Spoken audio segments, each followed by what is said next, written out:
adjusted, it gets out of line pretty quickly. So just getting my back put back in place a little bit. But other than that, I feel great. Yeah, I feel good. Started off a little slow, I think. So does this explain the back brace, back pad, heating pad in the preseason that we was all? Back injuries don't just appear overnight.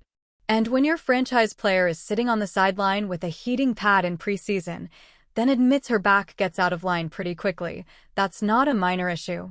That's a structural problem, and it's going to follow Caitlin Clark all season long. But here's what should terrify Indiana Fever fans even more. The back injury might be the least of their problems right now. Anxiety of the first game, trying to work through that, and but overall I felt good, felt fast out there, felt like I was literally a couple buckets away from putting together a really, really good game and helping us win. But our offense is obviously not the issue. We're perfectly fine on offense, and there's still so many things we can do better on that end of the floor. But I mean, you got to give Dallas credit; they're really good. They shot the ball incredibly well. Really, the only quarter we put together was the third. I guess in the fourth we were fouling. So, but figured it out a little bit there in the third. We just got to be able to do that a little more consistently. But it was a great test. It was a great game. Our locker room was positive afterwards. So we're not going to hang our heads. We're going to move forward. A lot to be proud of. Listen to how she frames this. Our offense is probably fine. There are still so many things we can do better on that end of the floor. She's already making excuses in Game 1. Dallas shot 59% from the field and 52% from three-point range. That's not just bad defense. That's a complete systematic failure. And notice what she doesn't say. No mention of defensive adjustments, no acknowledgement of the coverage breakdowns, just Dallas shot the ball incredibly well.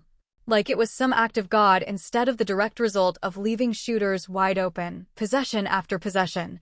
This is the same Caitlin Clark who carried Iowa to back-to-back national championship games. She knows what good team defense looks like, and what we saw against Dallas wasn't even close. Her body, and focused on. I mean, look, I think when we're all really young, we don't learn proper mechanics, and then it doesn't get exposed until something happens. And trying to get her body mechanically the way that it needs to go. This is going to be an ongoing thing. Not just her. I mean, we've had multiple. So now the back problem is going to be an ongoing thing, guys. The back problem is going to be an ongoing thing.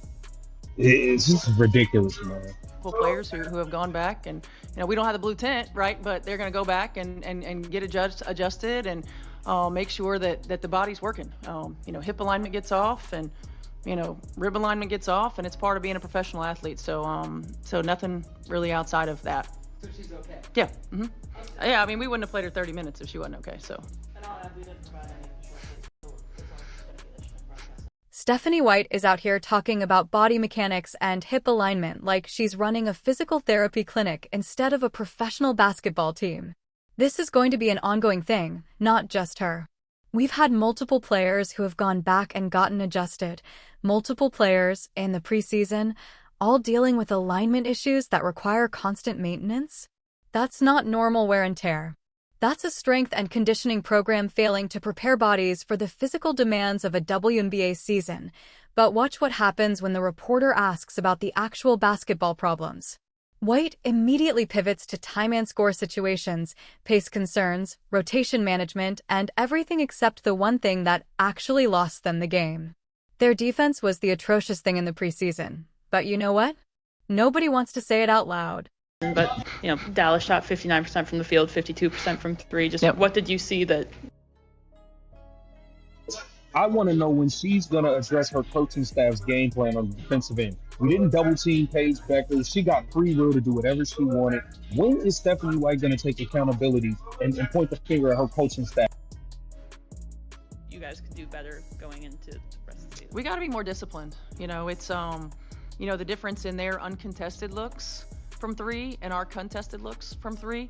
Sometimes we were over-rotated when we didn't need to be. Sometimes we had coverage breakdowns, unnecessarily. We're hanging around, not going to the offensive boards, but not getting back in transition defense. We gave up a lot in transition. All correctable things. Fouling shooters, like fouling jump shooters.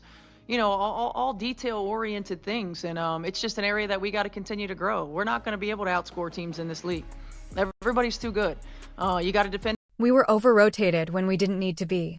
Sometimes we had coverage breakdowns. We gave up a lot in transition, chasing shooters, fouling jump shooters, all detail-oriented things. That's not detail-oriented. That's fundamental basketball. And the fact that Stephanie White is categorizing basic defensive principles as detail-oriented things we need to continue to grow in tells you everything about why this team looked completely lost on that end of the floor. Dallas got uncontested looks from three because Indiana's defensive rotations were chaotic. They gave up transition buckets because players weren't getting back. They fouled jump shooters because they were scrambling to recover from being out of position in the first place. These aren't minor adjustments. This is a team that doesn't have a coherent defensive identity 24 hours into the regular season. And their head coach just spent 2 minutes explaining all the ways her players failed, without once mentioning what she could have done differently.